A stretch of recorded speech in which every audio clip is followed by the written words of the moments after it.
요한복음 9장 35절에서 41절까지입니다. 오늘 우리가 읽은 이 요한복음 9장의 본문은 9장 전체가 좀 길게 상세하게 날 때부터 맹인된 사람에 대해서 이렇게 할애하고 있는 그런 본문입니다. 9장 1절을 보시면 예수께서 길 가실 때에 날 때부터 맹인된 사람을 보신지라 제자들이 물어 이르되 랍비여 이 사람이 맹인으로 난 것이 누구의 죄로 인함입니까? 자기이니까 그의 부모니까? 날 때부터 이렇게 앞을 못 보는 사람을 보고 제자들이 예수님께 물었는데 왜 이 사람이 앞을 보지 못하는데 그것은 죄 때문인 것 같은데 누구 죄 때문입니까? 본인의 죄 때문입니까? 부모님의 죄 때문입니까? 이렇게 물었다는 거예요.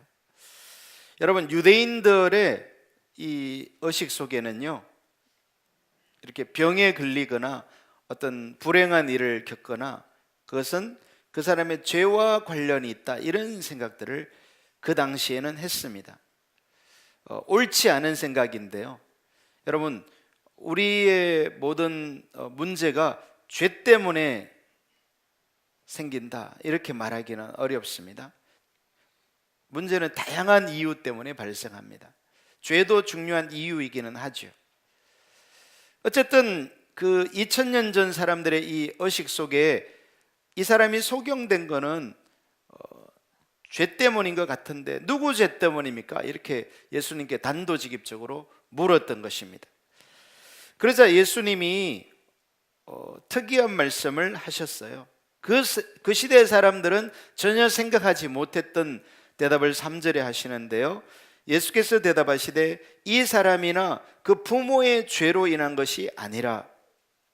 그러니까 예수님의 대답을 봐도 어떤 질병의 원인이 죄일 수도 있지만 죄가 아닐 수도 있다라는 얘기를, 특히 이 사람의 경우에는 이 사람 자체의 죄나 부모의 죄 때문에 그 원인이다, 아니다? 아니다, 이렇게 예수님이 대답하셨어요. 이 사람이나 그 부모의 죄로 인한 것이 아니라 그에게서 하나님이 하시는 일을 나타내고자 하심이라. 자, 우리가 정리를 하고 넘어가야 되겠습니다. 죄는 어떤 경우에 질병이나 문제의 원인이 되기도 한다. 그러나 모든 죄가, 모든 문제가 다 뭐로 말미암는 것은 아니다? 죄로 말미암는 것은 아니다. 이것을 우리가 예수님의 대답을 통해서 알 수 있죠. 이제 우리는 이렇게 세상을 살아가다가 막 예기치 않은 어떤 문제가 생기거나 막 다치거나 사고가 나거나 그러면 퍼뜩 드는 생각이 뭐예요? 내가 하나님 앞에 무슨 죄를 지어서. 여러분, 자신이 이렇게 혹시 내 죄 때문이 아닌가 이렇게 돌아보는 것은요, 설령 그것이 원인이 죄가 아니더라도 본인 스스로 그렇게 생각하는 것은 유익합니다. 왜냐하면 겸손해질 수 있기 때문에. 그러나 오늘 이 제자들처럼 제3자가 당신이 이런 것은 당신 죄 지었기 때문에 그런 거 아니냐, 이렇게 말하는 것은 옳아요, 옳지 않아요? 옳지 않습니다. 왜냐하면 죄 때문일 수 있지만 그렇지 않을 수도 있다는 예수님의 대답을 보면 알 수 있죠. 오히려 예수님은요, 그 시대 대부분의 사람들이 이 맹인을 보면서, 날 때부터 소경된 이 사람을 보면서 이 사람은 분명히 본인의 죄나 부모님의 죄 때문에 저렇게 된 거야 라는 그 인식을 가지고 있었는데, 예수님은 그것이 아닐 뿐만 아니라 그에게서 하나님이 하시는 일을 나타내고자 하심이라. 하나님의 뜻이 있다는 거예요. 하나님의 계획이 있다는 거예요. 여러분, 그래서 우리가 이해하지 못하는 어떤 사람의 그 아픔이나 문제를 보고, 질병을 보고, 오히려 그것을 통해서 하나님이 영광을 받고 하나님이 하나님 되심을 높임을 받는 일이 있을 수 있다는 것을 알 수 있기를 예수님의 이름으로 축복합니다. 그래서 예수님이 4절과 5절에 특이한 말씀을 하나 더 하셨는데요. 때가 아직 낮음에 나를 보내신 이의 일을 우리가 하여야 하리라. 나를 보내신 이 누굽니까? 하나님 아버지죠. 예수님의 아버지 하나님께서 예수님을 이 땅에 보내셨는데 예수님은 그 일을 뭐 해야 한다? 하여야 하리라. 지금이 낮이기 때문에 밤이 오리니 그때는 아무도 일할 수 없느니라. 지금은 뭐 우리가 보면 사람들이 보통 아침에 출근해서 저녁에 퇴근하는 이게 일반적이지만 그렇지 않은 분도 참 많은 것 같더라고요. 3교대라는 게 있잖아요. 저녁에 출근해서 아침에 퇴근하고 오후에 출근해서 한밤중에 퇴근하고 뭐 이런 어떤 패턴이 다양하죠. 그렇게 될 수 있는 게 이런 과학 기술의 발전, 전기의 발전 뭐 이런 것 때문에 가능해졌잖아요. 그러나 고대 시대에 이 2000년 전에는 일하는 패턴이 일정할 수밖에 없어요. 뭐밖에 없어요? 아침에 일어나서 저녁에 해가 지면 일하고 싶어도 할 수 있어요, 없어요? 못하는 거죠. 자, 그래서 예수님이 이 상식적인 얘기를 가지고 예수님의 사명을 설명해 주는 거예요. 즉 때가 아직 낮음에 나를 보내신 이의 일을 우리가 하여야 하리라. 그러니까 일은 언제 한다는 거예요? 낮에. 밤이 오리니 그때는 아무도 일할 수 없느니라. 예수님은 자신의 일을 가지고 일은 낮에 하는 거고 밤에는 할 수 없다. 낮과 밤을 대조적으로 말씀하셨어요. 그래서 일은 언제 한다? 낮에 한다. 밤에는 일할 수 없다. 그 말씀을 하셨는데 5절을 보시면요, 내가 세상에 있는 동안에는 세상의 빛이로라. 그러니까 일은 낮에 하는데 그 낮을 만드시는 분, 빛을 밝히시는 분이 누구라는 겁니까? 예수님 자신이라는 거예요.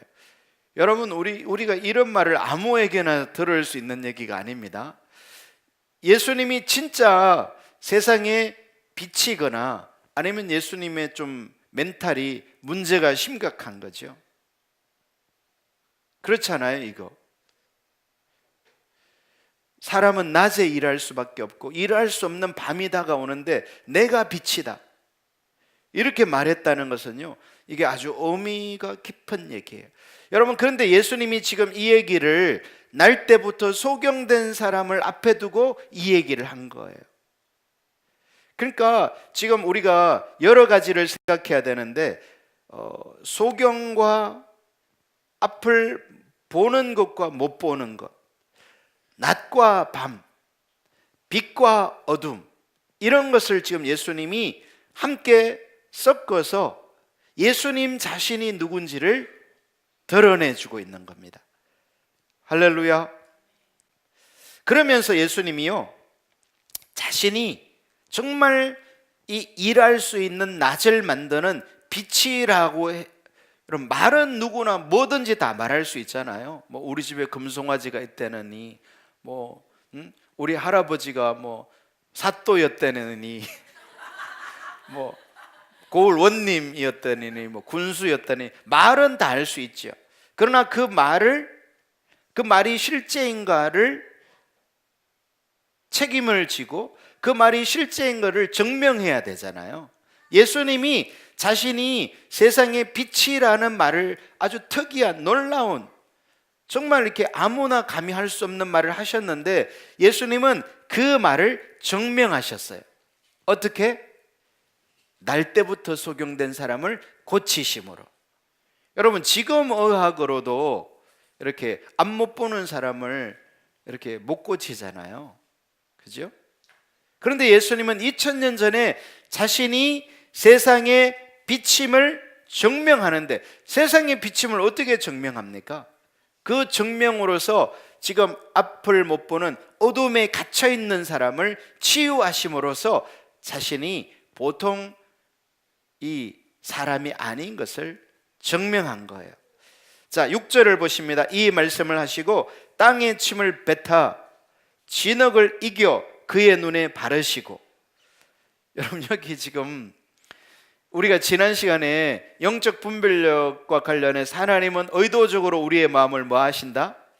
중심을 들추어 내신다. 우리 마음속에 이렇게 감추어져 있는, 이렇게 겉으로는 나이스 젠틀한 모습인데 그 속에 온갖 이 추하고 악한 모습이 감추어져 있단 말이에요.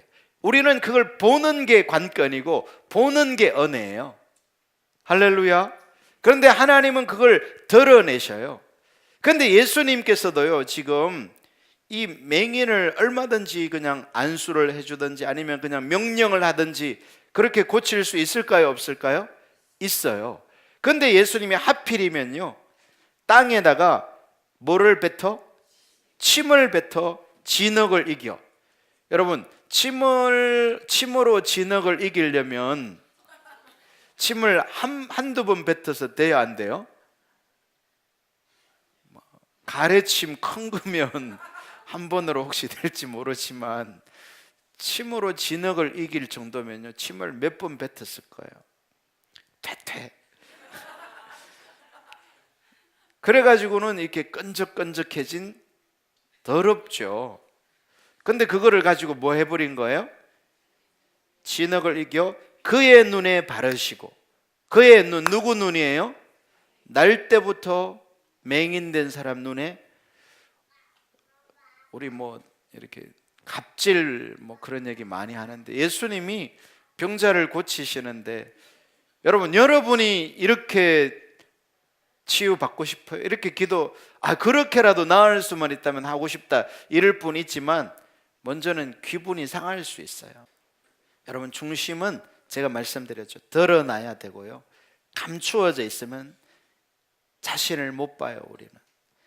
예수님은 의도적으로 이렇게 하세요.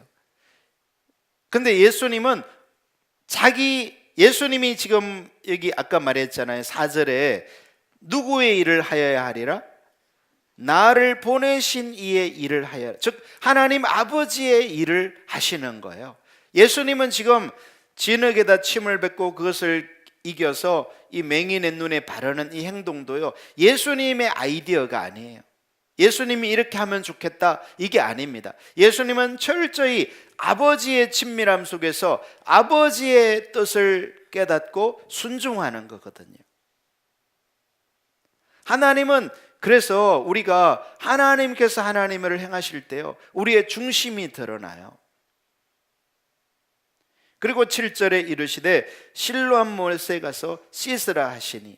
이 실로암 못 유명하잖아요, 성경에. 이 실로암은 바로 이렇게 예수님이 침을 뱉어 진흙으로 이겨 맹인의 눈에 바르고 그것을 씻으라고 한 못이에요. 여러분, 아무리 맹인이라도요, 이렇게 하면 좀 인격적인 어떤 모욕감을 느낄 수 있어요. 그렇잖아요.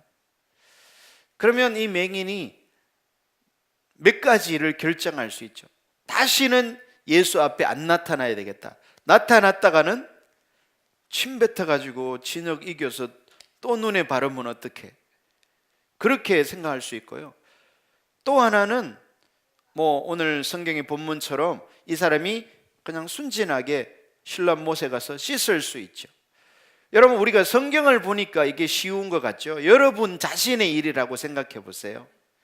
그러면 이 요한복음 9장에 날 때부터 소경된 사람처럼 순진하게 순수하게 그냥 못에 가서 씻기가 쉽겠어요? 아니면 그냥 다른 행동을, 예상치 못한 제3의 행동을 얼마든지 할 수 있는 거죠. 그렇지 않습니까?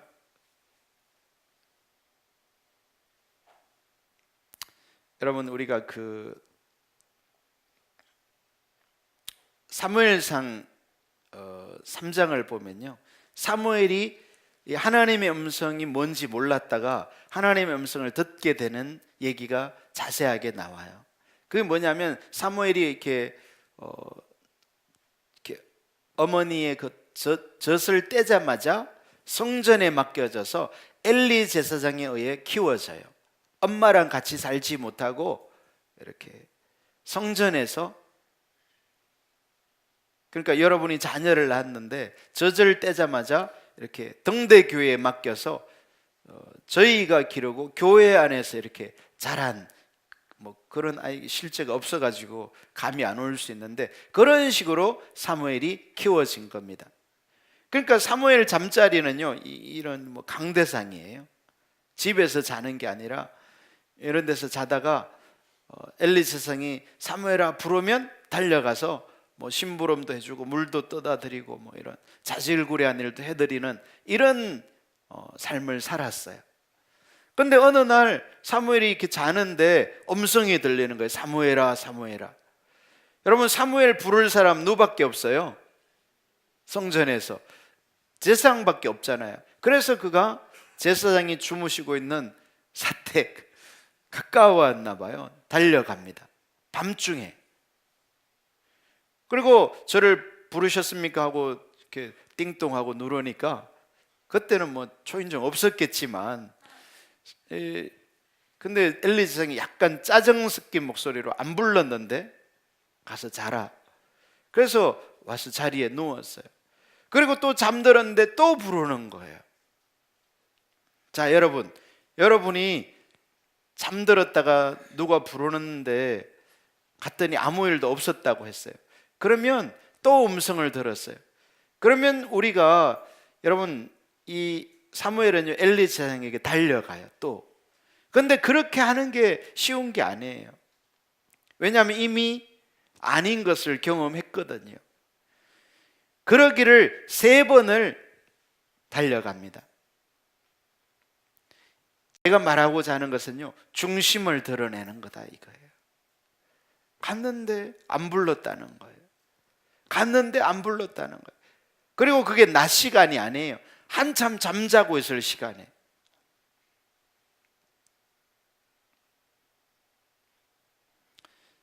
우리 양치기 소년 잘 알잖아요.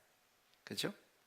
양치기 소년이 그냥 양치는 게 심심해가지고 늑대다 하고 소리 지르면 동네 사람이 와서 도와주는 얘기죠.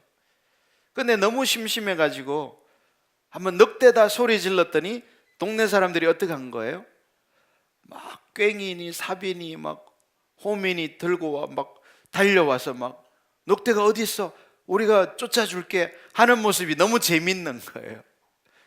그래서 에이 바보들, 늑대 없는데, 그런 거예요. 근데 그 다음에 진짜 늑대가 나타났죠. 그래서 이 양치기 소년이 다급하게 늑대다 했는데 동네 사람이 와요 안 와요? 아무도 안 오죠. 왜요? 이미 경험을 했잖아요. 또 거짓말일 거예요. 여러분, 근데 사무엘은요 무려 3번이나 엘리 제사장에게 갑니다. 그때 제사장이 깨닫죠. 아, 이 아이를 지금, 이 애가 지금 이렇게 밤중에 3번씩 왔다 갔다 하는 거는 하나님이 지금 이 아이를 부르고 있구나. 그것을 그제서야 깨닫고 사무엘에게, 만약에 다음번에 또 너를 부르는 음성이 들리면 주여 종이 듣겠사오니 주여 말씀하옵소서, 이렇게 하나님 음성 듣는 자세를 가르쳐 주거든요. 여러분, 저와 여러분이 예수님이 막 침을 땅에 뱉어 진흙을 이겨서 눈에 바르고 그것을 씻으라 하는, 어떻게 보면 모욕적인 처사인데도 더러워서 나 예수님 못 만나겠네 이러면요 하나님의 일을 경험하지 못해요. 빛으로 나아가지 못하는 거예요. 여전히 어둠 속에 머무르게 되는 거예요. 여러분, 신앙생활은 어둠에서 빛으로 가는 거예요. 예수님의 생명을 맛보는 거예요. 그런데 이 생명은 아무나 맛보는 게 아니에요.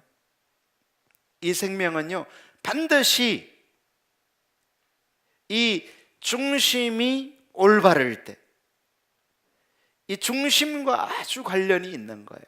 그래서 예수님이 의도적으로 자신이 빛이심을 그냥 말씀으로 할 수도 있는데 진흙을 침으로 이겨가지고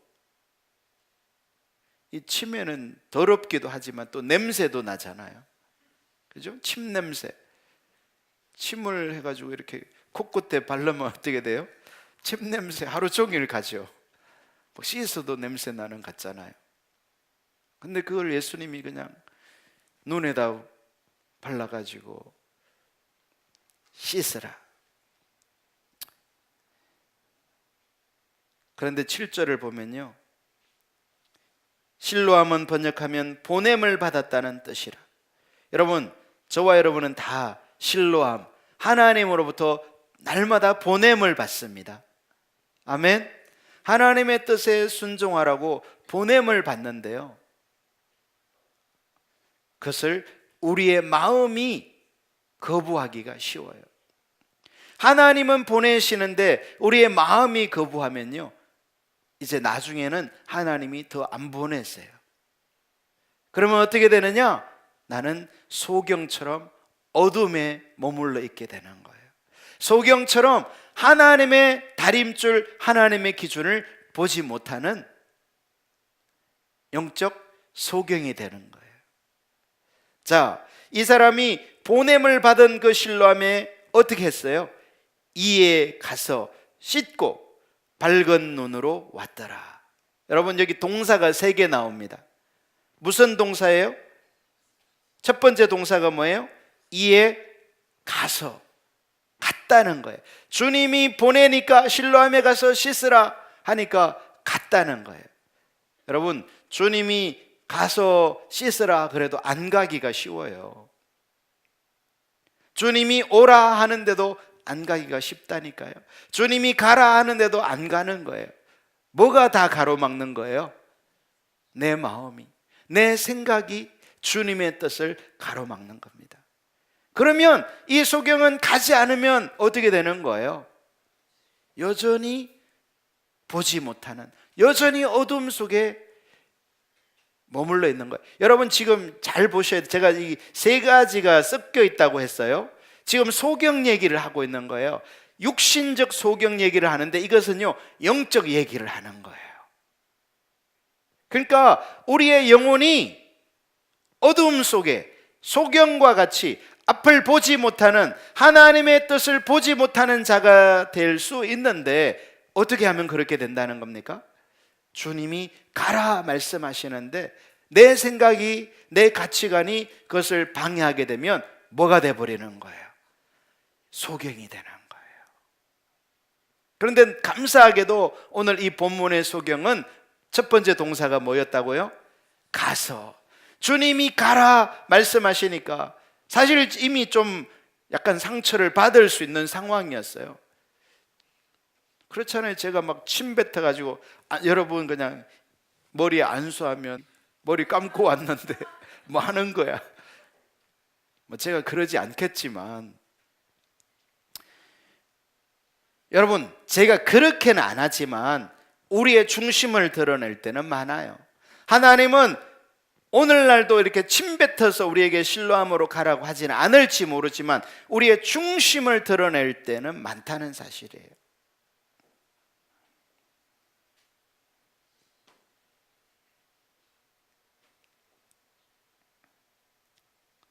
감사한 건 이 사람이 갔어요. 갔을 뿐만 아니라 두 번째 동사는 뭐예요? 씻고. 그 진흙, 침으로 이겨진 그 진흙을 씻었다는 거예요. 여러분, 우리가 영적으로 깨닫는 자, 보는 자가 되기 위해서는요, 내 중심이 예수님 앞에 납작 엎드려져서 주님 앞에 완전히 황복해야 돼요. 할렐루야. 여러분, 우리가 예수님을 믿는다는 것은 뭐냐? 난 예수님 믿습니다, 이런 말이 예수님 믿는 게 아니에요. 그거는요, 예수님을 안 믿는 사람도, 형식적 무늬만 그리스도인들도 그렇게 얼마든지 할 수 있어요. 저와 여러분이 정말 예수님을 믿는 것은요, 예수님을 나의 왕으로 인정하는 삶이에요. 내 삶에 주님이 가라 하시면 가고 주님이 오라 하시면 오는 예수님이 내 삶의 주인인 거예요. 왕인 거예요. 여러분, 여러분이 여러분 삶의 스스로가 주인이면요, 여러분은 예수님을 믿는다고 말할지 모르지만, 생각할지 모르지만 스스로가 속는 거예요. 자신에게 속고 있는 거예요. 여러분, 저와 여러분이 정말 예수님을 믿는다는 것은 예수님을 왕으로 여기고 그분 앞에 납작 엎드려지는 것임을 깨달을 수 있기를 예수님의 이름으로 축복합니다. 여러분, 사람에게는 누구나 다 자기 생각이 있어요. 자기 관점이 있습니다. 자기 견해가 다 있어요. 내가 보기에는 이게 다 있다고요. 그런데요, 우리가 예수님 앞에는 그게 다 내려져야 돼요. 여러분, 이 소경도 내가 보기에는 했으면 신랑못에 가지도 않고 씻지도 않아요. 제자들도 예수님을 향해서 예수님 지금 뭐 하는 겁니까? 내가 보기에는 그러면 안 될 것 같은데요. 이럴 수 있어요, 없어요? 잘 몰라요? 제가 여러분 자녀한테 이렇게 침을 뱉어가지고 그냥 뺨에 문질러 주면서 기도해 주면 여러분이 그냥 성질나 가지고 목사님 그거 지금 뭐 하는 겁니까? 이럴 수 있어요, 없어요? 있잖아요. 제가 그렇게 안 해서 모르겠어요? 한번 해볼까요? 여러분이 어떻게 반응할지. 중심을 드러내는 거예요. 근데 그것을 하나님이 하신다는 겁니다. 여러분, 정말 저와 여러분이 예수님을 제대로 믿으려면요, 하나님이 중심을 드러내는 그것을 경험하셔야 돼요. 내 삶에 그런 일 없던데, 하나님을 안 만나서 그래요. 실제가 아니어서 그래요. 신앙의 실제 영역에 안 나아가기 때문에 중심을 드러내는 일이 없는 거예요. 여러분, 저와 여러분이 정말 주님을 따라가려고 하면요, 주님은 반복적으로 내 삶에 내가 지금 어떤 생각을 하고 있는지, 어떤 마음인지를 드러내 버리십니다. 바리새인들 같은 경우에는 그것을 드러내기 때문에, 여러분, 중심이 드러나면 기분이 어때요? 여러분, 중심이 확 드러나면 기분이 어떨까요? 잘 몰라요? 기분이 상합니다. 중심이 드러나면요, 부부싸움 왜 합니까? 여러분, 하나님은 의도적으로요, 우리의 신앙의 과정에서 중심을 드러내십니다. 뭐 하려고? 우리로 하여금 주님 앞에 납작 엎드려서 은혜를 받게 하려고, 생명을 누리게 하려고, 빛으로 나아가게 하려고, 어둠 속에서 빛으로 건져내시려고 그 일을 하시는 거예요. 할렐루야. 그리고요, 이 중심을 가장 잘 드러내는 것이 하나님의 말씀의 기능이에요. 하나님의 말씀은 살았고 운동력이 있어 좌우의 날선 어떤 것보다도 예리하여 사람의 생각과 혼과 영과 관절과 골수를 찔러 쪼개기까지 하며 그 생각을 밝히 드러내는 거예요. 여러분, 우리가 전혀 내가 어떤 생각을 하고 있는지 생각도 안 하고 있었는데 하나님 말씀을 들을 때 그것이 막 이렇게 드러날 때가 있어요. 여러분, 그게 은혜입니다. 여러분, 중심이 드러날 때 기분 나빠하지 마시고 목사님이 내 형편을 알고 나를 찌르네, 그게 아닙니다. 성령님이 지금 역사하는 거예요. 중심이 드러날 때 주님 앞에 납작 엎드려서 오 주님, 내가 은혜가 필요합니다 해서 빛으로 나아가기를 축복합니다. 어둠에서 탈출할 기회예요. 여러분, 이 지금 날 때부터 소경된 사람은 이 예수님이 침을 뱉어 진흙을 이겨 눈에 발라 씻으러 가라고 할 때가 중심이 드러나서 여전히 어둠 속에 머물러 있을 건지 아니면 그가 치유받고 빛으로 나올지를 결정짓는 순간이에요. 이건 아주 중요한 문제입니다. 신앙생활에 있어서 이때가 중요한 때예요.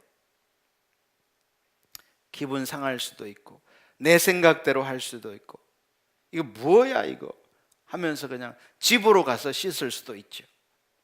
그런데요, 내 생각을 다 내리고 누구에게만 순종하는 거예요? 예수님께만. 여러분, 신앙생활이 이겁니다.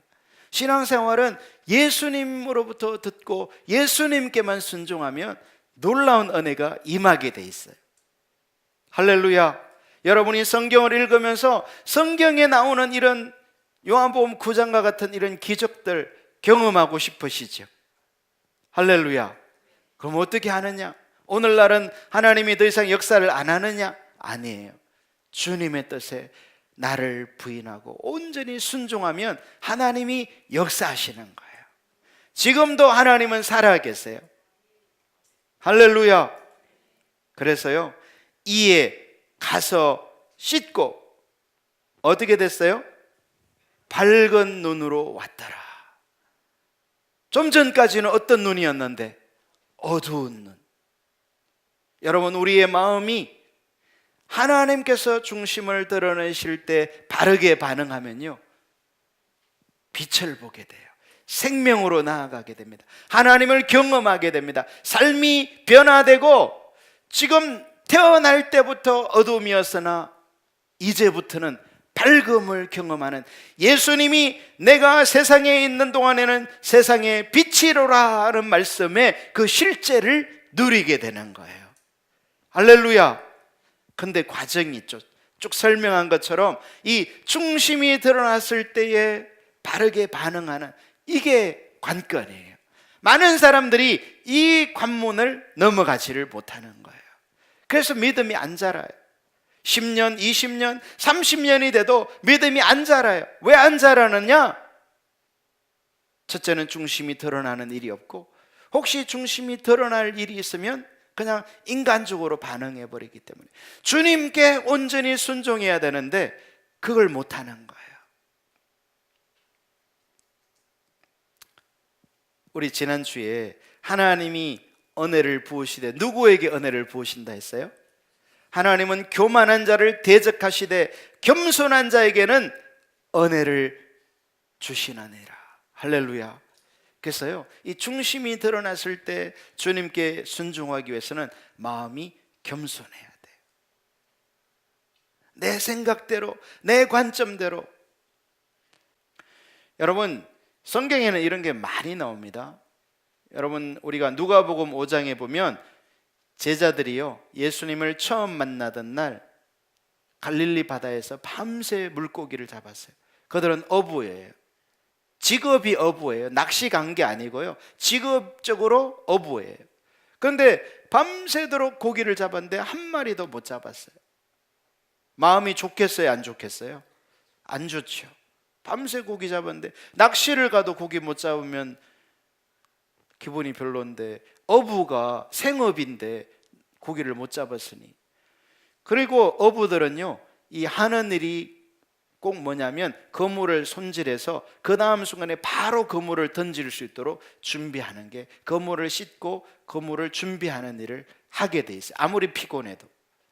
그런데 그들이 그물을 다 씻고 있는데 예수님이 거기 오셔가지고 말씀을 전하시고는, 사람들이 넘어오니까 그 시몬 베드로의 배를 좀 빌려 타셔서 그 배를 타고 말씀을 전하신 거예요. 그리고 말씀이 끝나자마자 예수님이 고기를 잡은 것이 있느냐? 없습니다. 그러면 이 배를 지금 깊은 곳으로 가서 그물을 내려라, 이렇게 한마디 하셨어요. 자, 여러분, 베드로는 직업이 뭐라고요? 어부예요. 예수님은요, 베드로의 눈에 비치는 예수님의 직업은 뭐예요? 목수. 우리말로 목수고, 좀 더 정확하게 말하면요, 벽돌 쌓는 일을 하는 사람이었어요. 나무 이렇게 대패질하는 게 아니라 벽돌 쌓는 일을 하는 분이라고요. 그러면 어부하고는 상관이 없죠. 그런데 그분이 베드로에게 깊은 데로 가서 그물을 내리라, 이렇게 말했어요. 왜 밤에 고기를 잡을까요? 낮에는 이 배에 그림자가 비춰져서 고기가 다 도망가니까 밤에 그물을 내리는 거예요.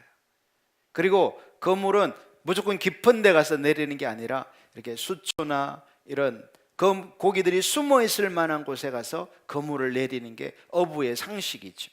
그런데 예수님의 말씀은요, 전문가도 아니고 상식적으로 맞는 얘기도 아니었어요. 자, 그런데 베드로가 뭐라고 예수님께 대답하느냐? 주여, 내가 밤이 맞도록 그물을 내렸으나 잡은 것이 없지만은 내가 말씀에 의지하여 그물을 내리리이다. 그러니까 모든 경험적으로 상식적으로 예수님의 말씀은 나에게 안 맞지만 내가 그래도 순종하는 것은 뭐 때문이다? 당신의 말씀에 의지하여. 여러분, 이게 베드로의 놀라운 점이에요. 베드로는 단점도 많고 연약함도 많고 실수도 많이 하는데 예수님의 말씀이라면 뭐 하는 거예요? 아멘하고 말도 안 되는 상황인데 순종하는 거예요. 그리고 그렇게 그물을 내렸더니 어떻게 됐어요? 고기가요, 그물이 찢어지게, 배가 그냥 가라앉을 만큼, 옆에 있는 배가 와서 도와줘야 할 만큼 고기가 많이 잡힌 거예요. 중심이 드러나는 거예요.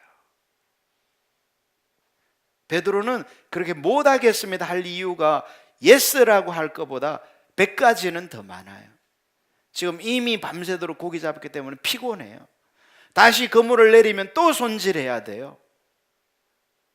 그리고 자기는 전문가예요. 예수님은 목수예요. 안 해야 될 이유가 많다니까요. 그런데도 무엇 때문에? 말씀에 의지하여.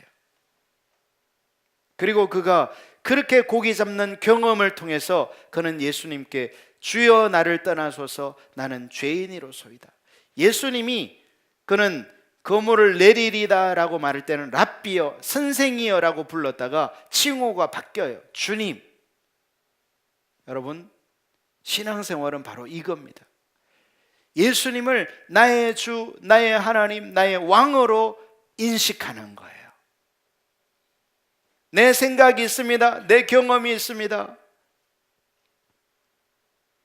그러나 내 생각을 따라가지 않는 거예요. 여러분, 우리가 이 쌍용동에서 이쪽 배방으로 올 때도, 교회가 옮겨올 때도, 그리고 우리가 이 다니엘 크리스천 아카데미를 시작할 때도, 그리고 우리가 저기 추가 부지를 매입할 때도 우리는 가능하면 우리의 생각을 내리고 주님께서 이끄시는 대로 순종하려고 해왔어요.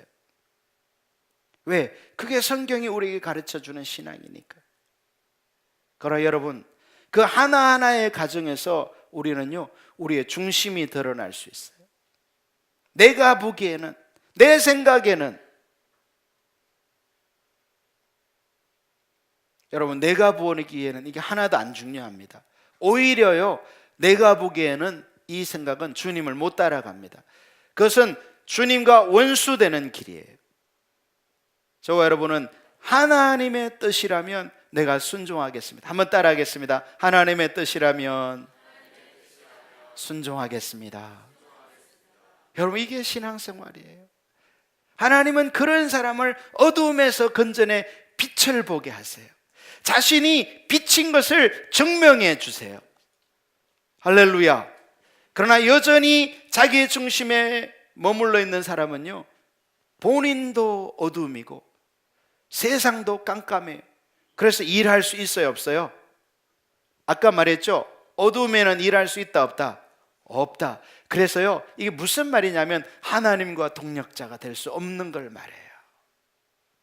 내가 중심을 깨트려서 빛이신 예수님을 보아야 그 예수님으로 인하여 나짐을 알게 되고 하나님의 동력자가 되어서 하나님의 일을 감당할 수 있는 사람이 되는데, 마치 날 때부터 소경된 자처럼 자기 중심성에 주님으로부터 듣고 순종함이 없다 보니까 어둠에 머물러 있게 되고, 자신이 못 보는데 어떻게 남을 보게 할 수 있습니까? 여러분, 항상 리더는요, 자신이 보는 만큼, 자신이 가는 만큼 남을 이끌 수 있어요. 나는 안 가면서 가시오. 여러분, 지금 막 전쟁이 일어났는데 소대장이 나를 따르라 하면서 앞으로 튀어나가야 쫄병들이 따라오지. 자기는 뒤에 참호 속에 숨어가지고 야, 너네들 나가 싸워, 이러면요, 거기서 소위가 쏘는 총 맞아 죽을지라도 못 나가요. 소대장은 무슨 책임이 있느냐? 나를 따르라 하면서 자신이 튀어나가야 돼요. 적진을 향해서. 여러분, 이게 영적 생활에도 정확하게 그대로 적용됩니다. 우리가 주님으로부터 듣고 말도 안 되는 그런 진흙을 이겨 침을 뱉어 눈에 바르는 그런 주님께 내가 실로암에 가서 씻겠습니다 하고 순종하게 될 때 밝은 눈으로 오게 되는 거예요. 볼 수 있게 되는 거예요. 빛으로 나아가는 거예요. 더 이상 어둠에 머물러 있지 않는 거예요. 할렐루야. 여러분, 예수님을 안 믿는 사람은요, 많은 특징이 있겠지만 가장 중요한 특징은 어둠 속에 있다는 거예요. 빛이 뭔지를 몰라요. 생명이 뭔지를 모릅니다. 만약 그들이 생명을 알았다면, 빛이신 예수님을 알았으면 예수님을 믿었겠죠. 그러나 그것을 알지 못하기 때문에 여전히 어둠에 머물러 있는 거예요. 사랑하는 우리 동대교회 성도 여러분들이 신앙생활을 하시면서 여전히 이 영적 어둠 속에 소경된 자와 같은, 날 때부터 소경됐으니까 한 번도 빛을 못 본 거잖아요. 그 상태에 머물러 있지 않기를 예수님의 이름으로 축복합니다. 그 관건이 중심과 관련이 있다는 거예요. 중심을 깨트려야 돼요. 중심이 겸손해져야 돼요. 할렐루야. 여러분, 우리의 본성은 겸손해지기가 쉬울까요? 교만해지기가 쉬울까요? 여러분, 교만은 누구에게 안 배워도 교만합니다. 그러나 우리가 겸손의 자리에 있기 위해서는요, 얼마나 자기를 쳐서 복종시켜야 되는지 몰라요. 마음을 깨트려야 되고 은혜를 구해야 되고 절박하게 주님을 찾아야 되고 주님을 만나야 비로소 겸손할 수 있게 되는 거지. 여러분, 세상적으로 볼 때 정말 겸손해 보이는 사람도요, 영적으로는 교만이 머리 꼭대기까지 올라가 있어요. 그게 영적 세계예요. 그런데 그런 사람들이 누구를 만나게 되면, 살아계신 예수 그리스도를 만나게 되면 겸손의 자리로 가게 되는 거예요. 그리고 우리가 그렇게 나아갈 때 어둠이 물러가고 빛이 임하는 겁니다. 할렐루야. 나아가서 하나님의 일에 동참하는 동력자가 될 수 있어요.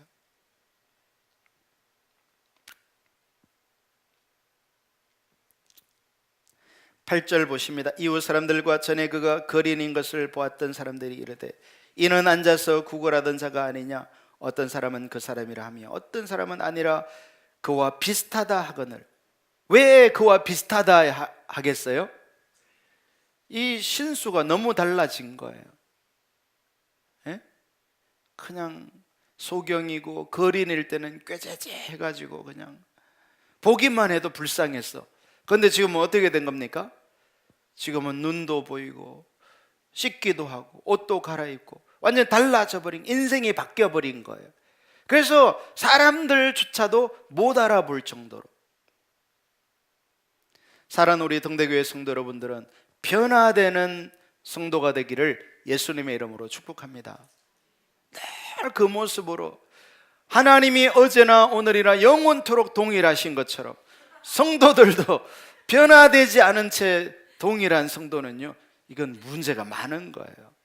성도는 일일신 오일신, 날이면 날마다 변화되고 그리스도를 닮아가고 전진이 있어야 돼요. 할렐루야. 그냥 그 모습 그대로 머물러 가지고 불신앙으로 자기 중심으로 사단 뒤에 줄 서 가지고 영적 소경으로 어둠 속에 머물러 있어서는 안 된단 말이에요. 사랑하는 우리 동대교회 성도 여러분들이 주님으로부터 그 영적 분별력을 은혜로 임한다고 했잖아요. 은혜로 받으시고 주님이 말씀하시면 아멘 하고 순종할 수 있는 은혜가 부어지기를 예수님의 이름으로 축복합니다. 사람들이 10절에 묻죠. 그들이 묻되 그러면 내 눈이 어떻게 떠졌느냐? 소경인 것 같기도 하고 아닌 것 같기도 한데 네가 그 사람이라고 하니까 네 눈이 어떻게 떠졌느냐 물었어요.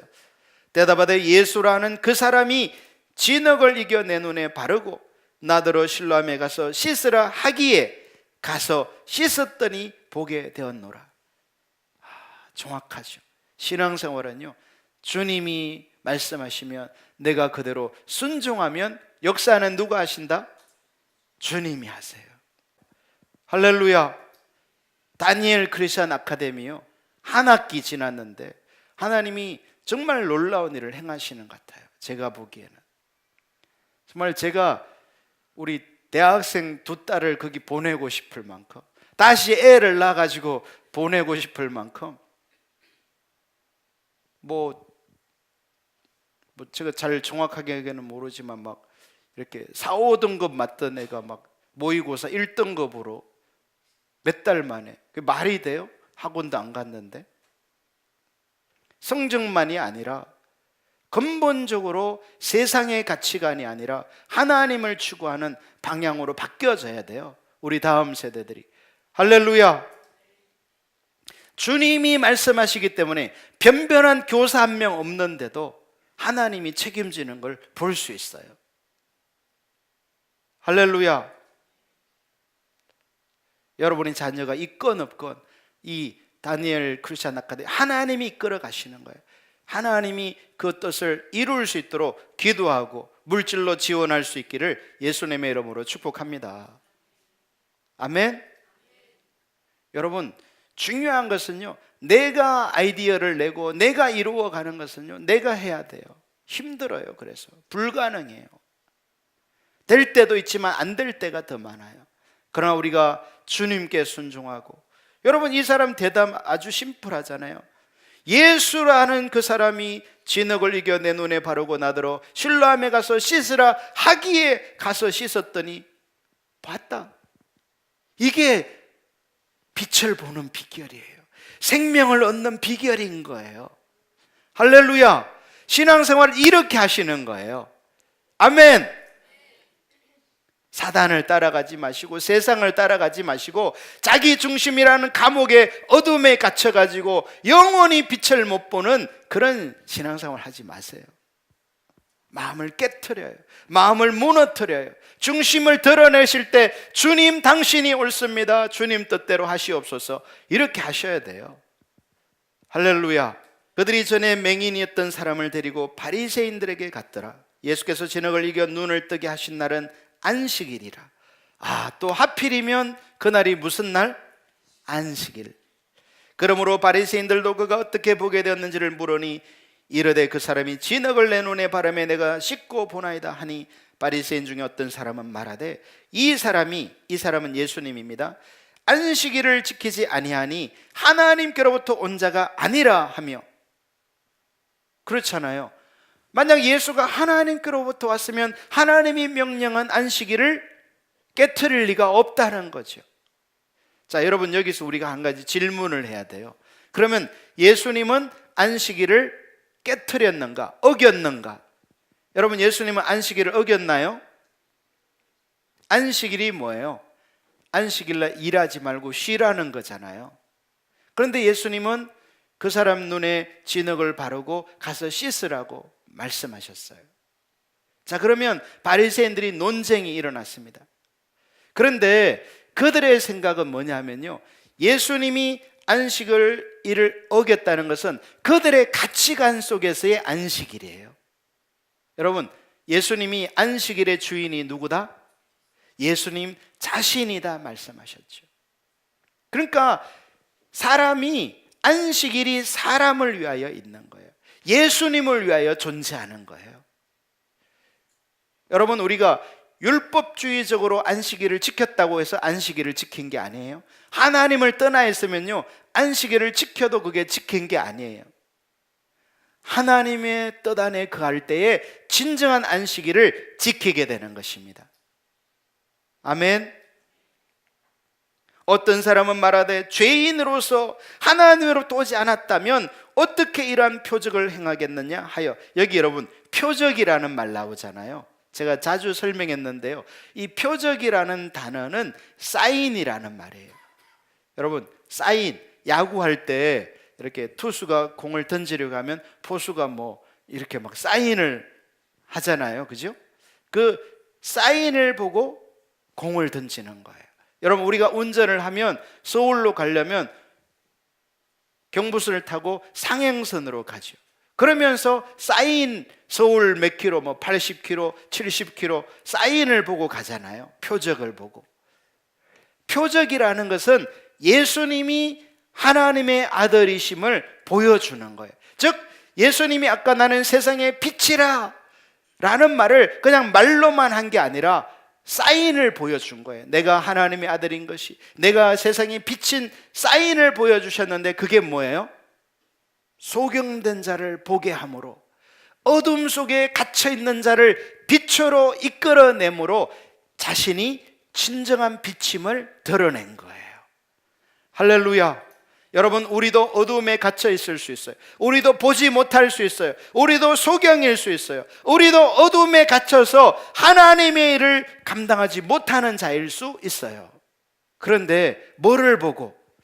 표적을 보고, 사인을 보고, 예수님이야말로 하나님의 아들이구나, 그걸 빨리 봐야 돼. 중심을 들여 꺼내어서 그 앞에 납작 엎드려서 예수님이 하나님의 아들 되심의 사인을 보고 순종하게 되면요, 우리도 소경에서 보는 자로 영적 분별력이 부어지는 거예요. 하나님의 일이 뭔지를 아는 자가 되는 거예요. 할렐루야. 여러분, 제가 이렇게 보면 성도님들이 기껏 조언이라고 해주는데, 기껏 도움을 주는 말이라고 하는데 오히려 더 세상을 사랑하게 만들어버려요. 오히려 더 사단을 따라가게 만들어버려요.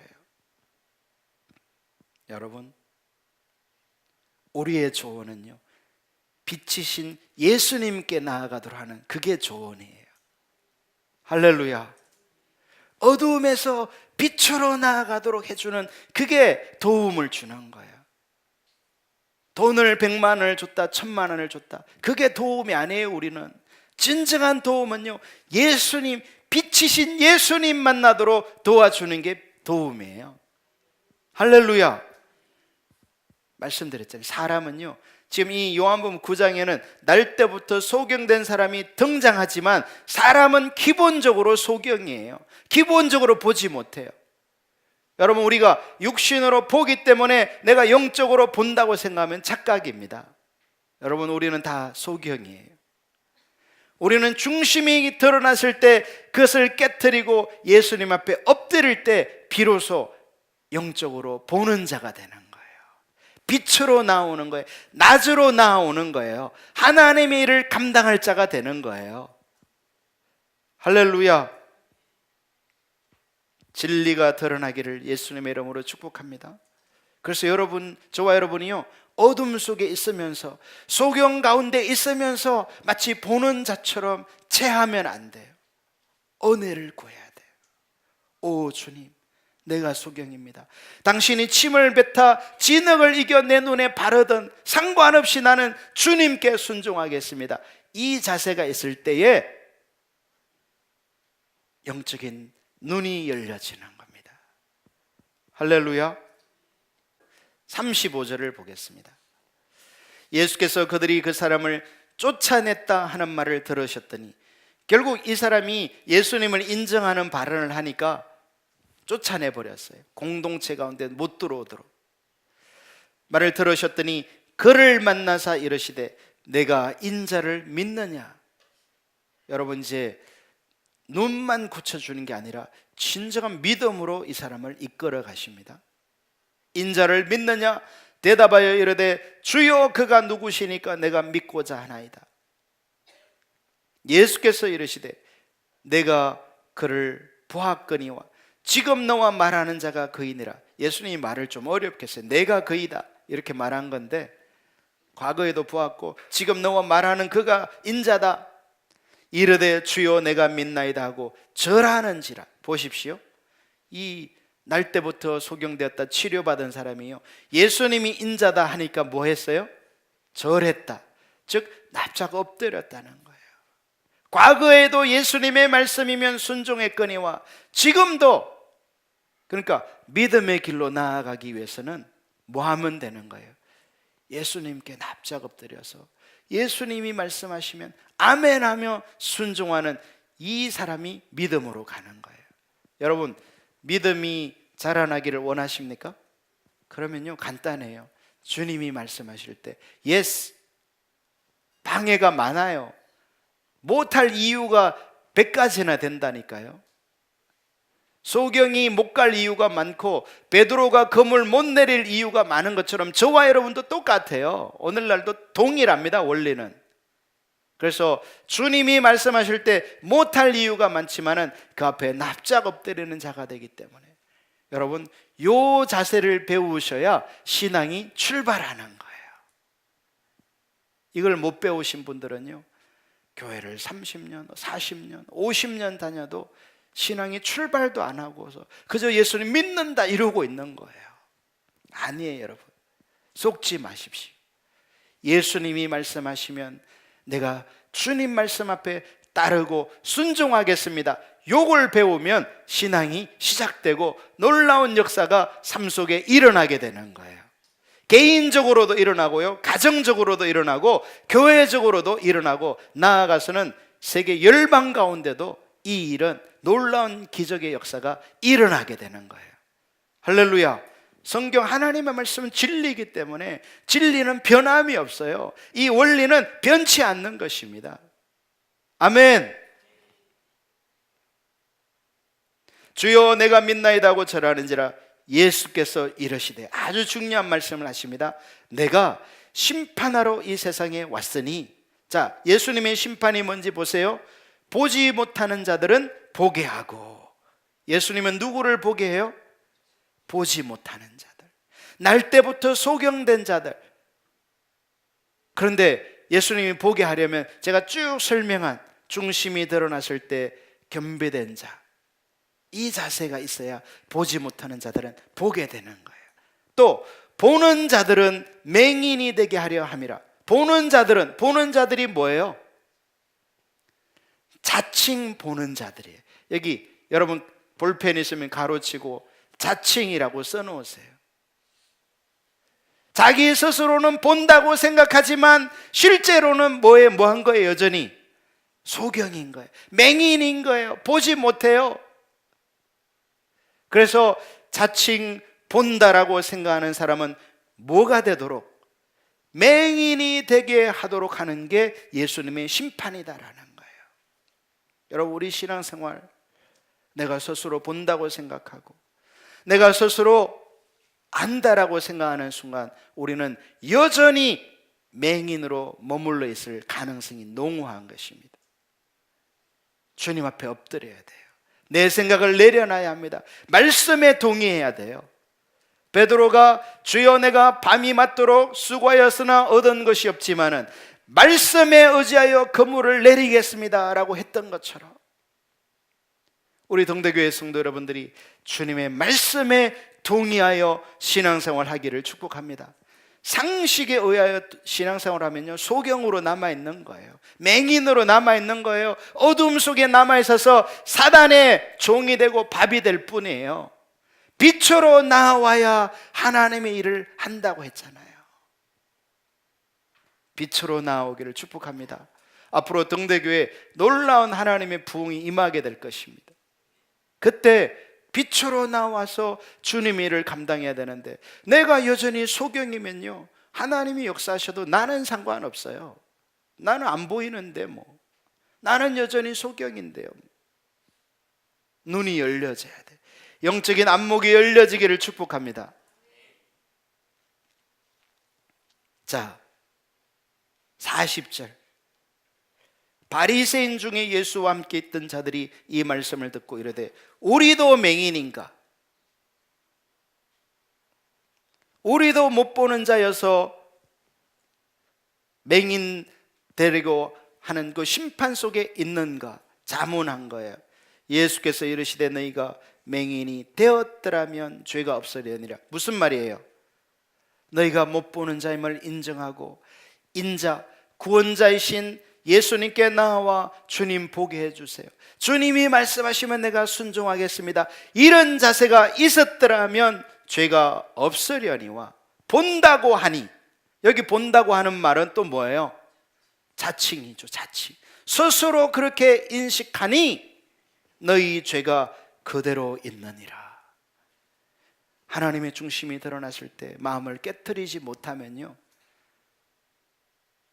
우리 말하지 않습니까? 죄 용서 어떻게 받아요? 예수님을 믿음으로 죄 용서 받는다고 하죠. 아멘. 근데요, 그건 입술의 얘기가 아니에요. 입술의 얘기가 아니라 내 중심에서부터 내 중심을 깨트려 주님을 믿을 때, 주님 앞에 절하는 자세로 엎드릴 때 우리의 죄가 씻음 받는 거예요. 보는 자가 되는 거예요. 할렐루야. 여러분, 오늘 이 요한복음 9장은요 사실은 조금 어려운 얘기예요. 그냥 문자적으로는 이해할 수 없는 영적인 얘기를 하고 있어요.